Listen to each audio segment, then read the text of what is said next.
విద్య వలన తెలియు సర్వ పదార్థమునకు ఆది మూలము పరమేశ్వరుడు.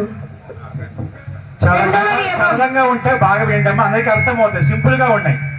రెండవ నియమం, ఈశ్వరుడు సచ్చిదానంద స్వరూపుడు, నిరాకారుడు, సర్వశక్తిమంతుడు, న్యాయకారి, దయాళుడు, అజన్ముడు, అనాది, అనంతుడు, నిర్వికారుడు, సర్వాధారుడు, సర్వవ్యాపకుడు, సర్వాంతర్యామి, అజరుడు, అమరుడు, అభయుడు, నిత్యుడు, పవిత్రుడు, సృష్టికర్తవై ఉన్నాడు.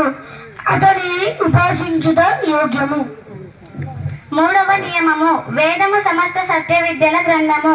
వేదమును చదువుట, చదివించుట, వినుట, వినిపించుట ఆర్యులందరికీ పరమధర్మము. నాలుగవ నియమము, సత్యమును గ్రహించుటకును అసత్యము త్యజించుటకును ఎల్లప్పుడూ సిద్ధంగా ఉండవలెను. ఐదవ నియమము, సకల కార్యములను ధర్మానుసారముగా అనగా సత్యాసత్యములను విచారించి చేయవలెను. ప్రపంచమునకు ఉపకారము చేయుట ఈ సమాజం యొక్క ముఖ్య నిర్దేశం. అనగా శారీరకోన్నతికి, ఆత్మకోన్నతికి మరియు సామాజికోన్నతికి పాటుపడవలెను.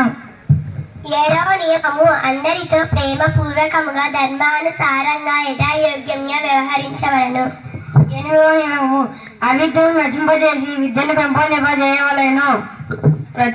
తొమ్మిదవ నియమము, ప్రతి వ్యక్తియు తన ఉన్నతితోనే సంతృప్తి నొందక అందరి ఉన్నతితోనే తన ఉన్నతి కలదని తలంపవలెను. పదవ నియమము, సమస్త మానవులు సర్వహితకరములకు సామాజిక నియమములను పాలించుటలో పరతంత్రులై వ్యక్తి హితకరములకు నియమములందు స్వతంత్రులొకట అందరికి తగును.